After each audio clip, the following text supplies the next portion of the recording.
Welcome to the SheBreathe Soul Stories podcast. I am your host, Jen Gulbrand, and I believe that women's stories are sacred and that they need to be heard. So this podcast holds space for what I like to call the messy middle moments, those quiet triumphs and the truths that we've been waiting to say out loud. It's not about perfection, it's about presence. So let's journey together one story at a time. I'm so delighted to be in the virtual studio today with my guest, Danielle Lemottee. Did I say that correctly? You did. Yes. Okay, good. Danielle is the founder of Brave Bloom, which offers holistic support for individuals and families that are navigating stress, change, and growth, which pretty much defines, I would say, everybody right now, particularly right now. So welcome to the show, Danielle. Thank you, Jen, for having me. Yeah, absolutely. I'm really looking forward to our conversation today. So, Danielle, tell our listeners a little bit about yourself and the work that you do. So I live in Canada. I've lived in Ontario my whole life, and I grew up navigating a lot of different systems. And as I did my own growth, I realized that there's a lot of like gaps in services. And so I initially wanted to become a therapist and decided I wanted to go the coaching route a little bit more. Yeah, And I went on to become a trauma resiliency coach. And from there, I now do a lot of parent coaching. beautiful. Beautiful. We have a lot in common. I've gone back and forth too because I focus so much on well-being, whole body well-being and trauma informed, I all my studies have been around that. And I keep going back and forth between, do I go back to school and become a therapist, or do I just continue being a coach that has all these different offerings? So I think we have just a lot of similar interests and focus on our work. So I'm really curious to hear your story. What led you here? Kind of what have you overcome, and what does that look like? Whatever you're comfortable sharing with our listeners. So I come from multi-generational child welfare involvement. My mom was adopted as a young child and involved. And then as a child, I was also involved. And then as a parent, my older son was also involved and spent a lot of time in and out of care as well. I grew up in group homes. And then, of course, the cycle continued. And it was a lot to navigate because as a young parent, I was 19 when I had my first son. I had no skills. They don't teach you skills in these places. I did not really have any supports. My parents had, their own trauma, and I was left to sort of navigate that on my own, being involved with like the same systems that I'd been involved with my entire life. You're right. And it was a lot. I wasn't the greatest parent. My son, like I said, was in and out of care quite a bit. And it was just like a continuation of the cycle. It was really tough for a lot of years. It was this constant stream of like trying to get better and just nothing was working. And I remember one day my son was in a group home. It was, I don't know, he must have been 5 or 6 at the time. And somebody said something to me. I had a really good clinician, and I was doing a really good program, who finally held my hand while I was like trying to heal, and it was really great. And something clicked, and it was like this like light in the back of my head, like this light bulb of aha. And it was, I had been trying to heal within the same systems that had caused the damage to begin with. Right. And you just can't do that, right? Like they say, in order to heal your trauma, you need to escape the toxic family. But what do you do when the government is your toxic family? Right. You can't get away. And at that moment, I started looking into alternative methods, a lot of bottom up techniques to work through my journey. And it went a lot better. A lot of these things are not available through publicly funded programs. And by the time I had my second son, things were a lot better. My younger son, he's been raised completely different. And he has not had the same involvement. And, my older son is 20 now and he lives at home. Things are a lot better. And he's doing well, but it's a lot to overcome. And so initially I started on the coaching journey first. And then initially I was like, oh, I should be a therapist because nobody's going to listen to me unless I'm a therapist. And I went back. Imposter syndrome, yes. Right? Yeah. Well, I went back and institutional learning was just, it wasn't for me. All these, are you interested in astrology? Do you know? Oh, very much. Yes. So I have Saturn in Scorpio in my 12th house. So I pick up on every little systemic nonsense. And so institutional learning was just, it wasn't for me. It was so exhausting. And I decided, that's not the path. And I ended up doing some mindfulness training and some parenting certifications and continuing on my coach journey. And I also recognized, like, through my education, that if I really wanted to connect to the same type of people that come from similar situations that I do, I need to minimize that power dynamic. Mm-hmm. And I've since gone on. I do family preservation advocacy. Nice. I help facilitate reunification groups. A lot of them, they don't exist. Mm-hmm. And yeah, so that's sort of my journey. So you basically took your own painful life events and trauma and moved through the process of your own healing. And it led you to want to help other people through similar situations and life's obstacles.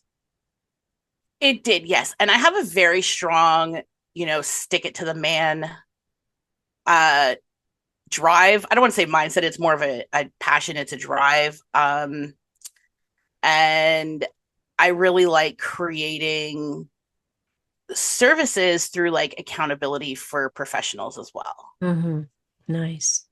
Very nice. And so, I mean, the reason I say that is because I think it's very common for us, and I'm going to say us because I wrote a whole book about my trauma, childhood trauma. And while mine was different than yours, the fact is that as human beings, when we experience trauma and it remains uninvolved in our systems, I know you know this, but for our listeners, we tend to pass it down to our children and to their children and to their children. It was, after all, passed down to us because there's ancestral trauma, there's trauma, that we have in our own experiences, our environment.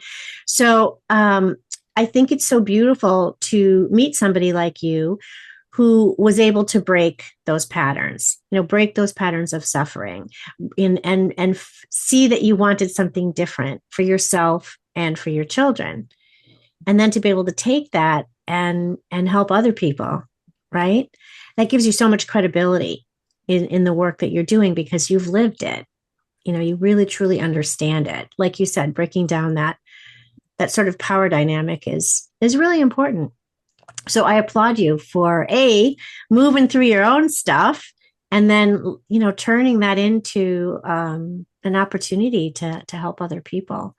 Because I'm sure your story is very similar. And there's probably people listening to this podcast right now who are nodding and relating to, the challenges of being in the system like that and breaking out of it. Right?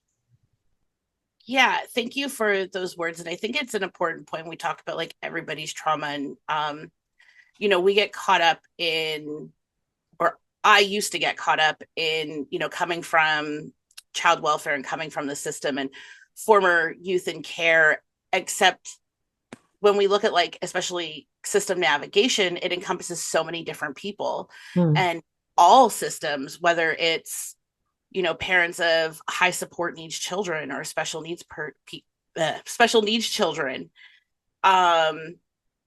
or, people navigating medical systems. We're all navigating Right. these really harmful systems on like a consistent basis. Absolutely. It's so true.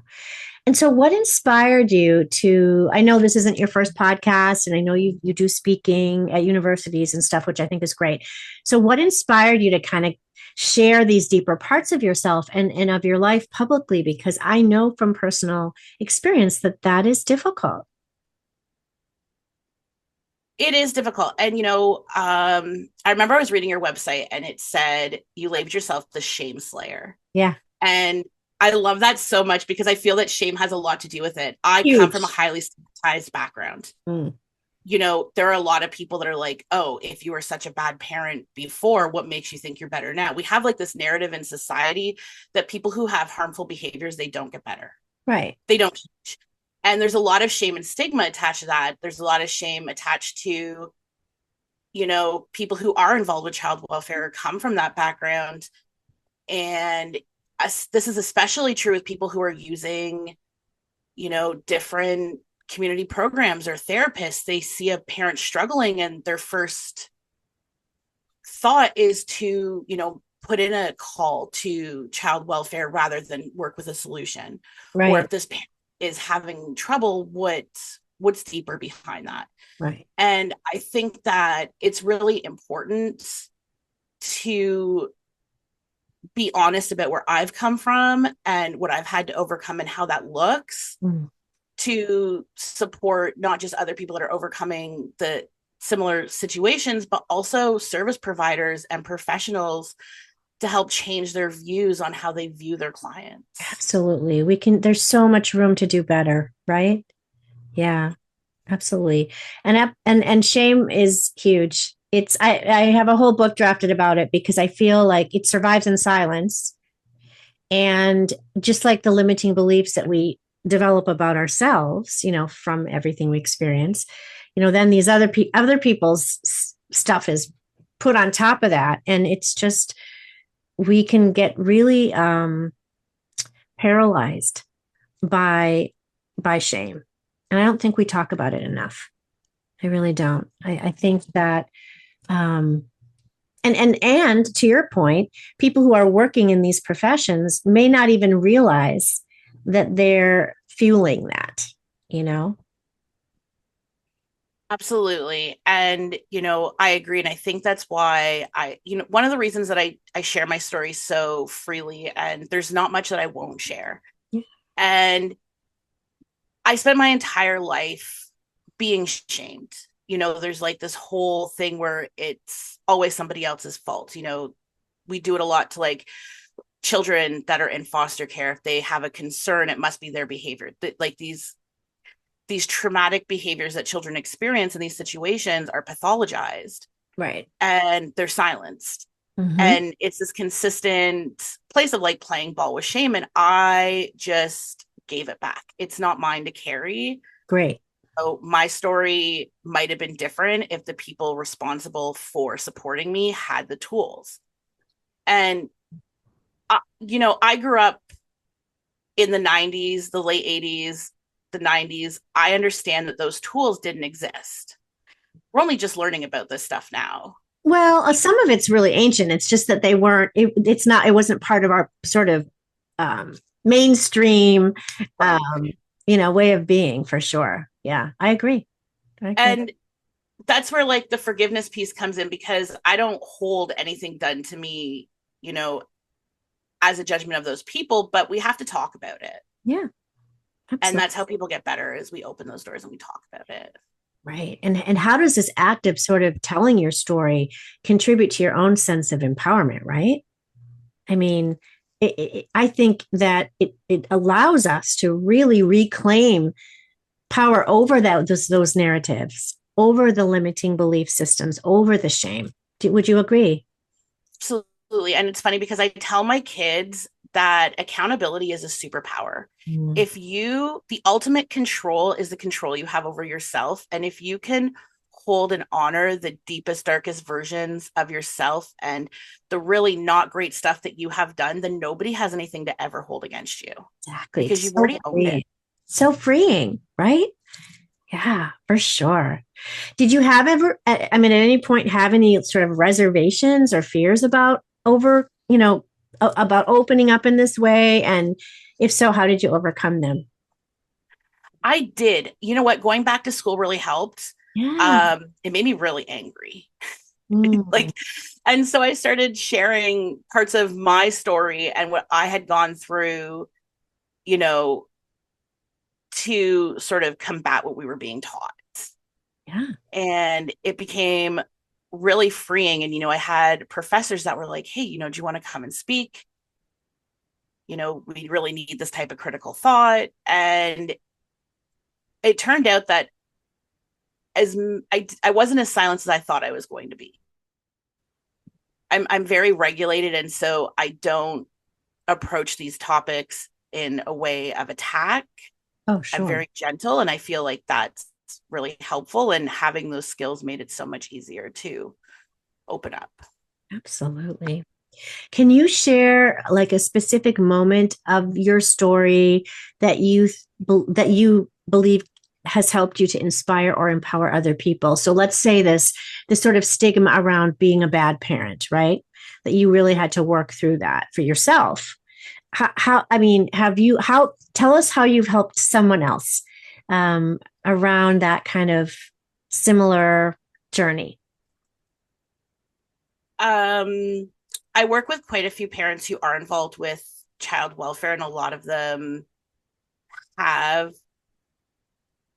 really harmful behavior. Mm, They might be yelling and screaming. They might just right. having behavior that is not conducive to a good relationship with children. And I tend to hold space from a really neutral place. Right. Somebody might say, oh, I called my kid a bunch of names last night. Mhm. And I feel like in a lot of times people are like shamed for that, or it's over validated. Right. Where my approach is, you're right, you shouldn't have done that. But like what do we do now? How do we move forward? Right. And I feel like as that approach, it makes it a lot easier for parents to sort of be with that shame and guilt that they have. To move forward, to move the Forward. energy of it. Yeah. I mean, we all Absolutely. make mistakes, right? In moments of weakness and stress and, dysregulation. I mean, it's who we are. We're human beings. And I think we have these expectations put on us that we're going to be like, Mary Poppins, perfect all the time. And it's not real life. I mean, I find myself apologizing all the time to my child. I did her whole life. Now she's 24 and we laugh. But, I really could have, handled that situation differently or that conversation differently, right? We're human beings raising human beings. And I think the sooner we, maybe open up that conversation, that the expectations that we put on ourselves or that are put on us by society are kind of crazy, you know? Absolutely. And it's funny because dysregulation is not as uncommon as, Right. we like to think. We just don't talk about Exactly. it. we just Yeah. we just don't talk about it. I don't think I've ever had a parent or client, regardless of where they have come from, say that never yells or that has never said unkind things to their child, Right. or, it just, we are human and it happens, and holding It's space for what that. you do next that matters, right? Absolutely. Yeah, for sure. Like you said. So, were there any challenges that you faced in sort of starting to talk about these things out loud? Because I know you've been doing that now for a while, but did you run into some like moments where you were like, I've done, I've said too much, I've gone too far, worried about how it would be received, and how did you kind of navigate that? Because I know from being in that same place, like you do sort of second guess yourself sometimes, you know? All the time. Yeah. All the time. Especially I get so triggered I bet. when I have to deal with systems. So when I have to deal with the school, when I Right. have to deal with, publicly funded spaces, even when I deal with child welfare now, and I work really well with them, but even like that anxiety is still there. Sure. And it's a lot of like stepping back and putting myself in the present moment and reminding myself that I'm not that young, like that's a young part of me that's popping up and Yeah, I'm not there. I have absolutely. the control. Yeah. Um, And set I, boundaries, kind of, right? Sort of be aware of the boundaries, right? Would you say? yeah, Yeah, because yeah, that's so boundaries. important. Our own boundaries, for ourselves, but also the ones that we need to set for others. I think that's a big part of it. It is, yeah. I'm thinking about that now because I Yeah, think like I tend to be incredibly flexible with boundaries. right. I base a lot around communication. Okay. Um, and yeah, I think boundaries are important, but I put communication actually above that, at least for myself and my No, interactions. that makes a lot of sense. No, I that makes a lot of sense. Have you found that you're sort of by sharing your story that it sort of strengthened your connection with other people, in your community or in your client base? Again, kind of going back to that understanding that you've lived these things, so you have that credibility. Yes and no. Okay, say more. Um, yes, I think it has in some situations. I find that um, I have a lot more of support from service providers and professionals than the community itself. Okay, this is I'm just going to put it out there. A Yeah, lot of people who have had this type of involvement or this type of systemic trauma, they're angry, and so when they sure. want to get back at the system, it's from an incredibly dysregulated place. I understand that. That makes And sense. so, policies might change, um, other things might change a little bit, but nothing concrete because people are shaking their fist and yelling, they're not expressing their needs. Right. And I don't work like that. Right. I'm not here to fight anybody. I want to support you from a place of like regulation. And I think that if we want to change the system, if we want to build community, we have to slow it down and get our nervous systems in check first. Oh, that's so important, right? And what are some of the ways that you recommend your clients sort of get out of that fight or flight mode and restabilize? What are some of I mean, you and I probably offer many of the same things, but what are some tips you have for people? Um, Slow accountability, I think, is really a good place to start. Like, even just recognizing that, you're dysregulated and kind of like a friendly attending of recognizing, like, oh, this is here now. And just, not taking it from shame. So, if you lose your cool and you yell at your kids, beating yourself up for, Right. hours and hours afterwards is just, it's going to keep you in that same dysregulated space. So just recognizing that it happened from, a place of neutrality, Yes. um, finding grounding that works. Hmm. Uh, I live in a completely neurodivergent household. Deep breathing isn't my thing. Right.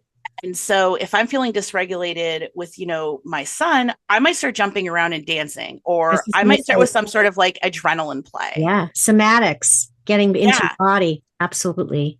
Get creative. We as a society put a lot of emphasis on like meditation or deep breathing. And the reality of it is it doesn't work for everybody. So if it doesn't work for you, Right.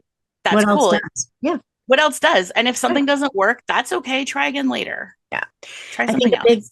a big part of that is teaching because we're so programmed to think we're going to solve everything with our beautiful minds, right?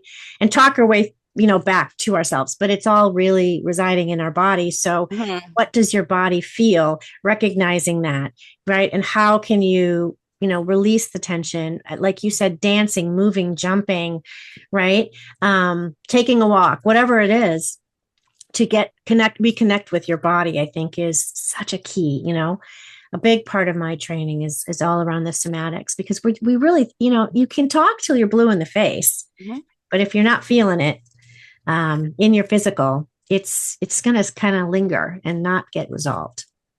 Exactly. And especially, if you're parenting, your child's brain goes off, your brain goes off, Yeah, nothing is getting right. solved. And I think one of the biggest tips I always give parents is the behavior may need to be dealt with. Your child may need a consequence, they may need something. but in that moment might not be the time. Right. And it's totally okay just to come back with it later. I I have a gifted child. My youngest is very gifted. And he's a Scorpio moon. So he needs his own time. And I have infamously become the parent that will be like, you're going to get a consequence. I don't know what it is going to be right now. Yeah. We will come back to it, but it's going to be something. Yeah. And taking the time to like really process, and it's okay to come back to it. It's better to come back to it than to lose your cool. Absolutely. Absolutely. Well, it sounds to me like you're a fabulous mother. And I'm so happy that you are doing this work, that you're helping other people through these challenging situations. So I just want to acknowledge and express my gratitude to you for the work that you do. What would you say to somebody who might be listening today who is thinking, she was so brave to get on there and tell her story. I want to start telling my truth too. How would you encourage them? Because that's what this podcast is all about, right? Coming out from hiding and sharing our real life experiences. I think that it's really powerful to share your story from a place of your choosing, where you don't feel like you've been obligated to share. Right. And I think that you don't have to share all at once.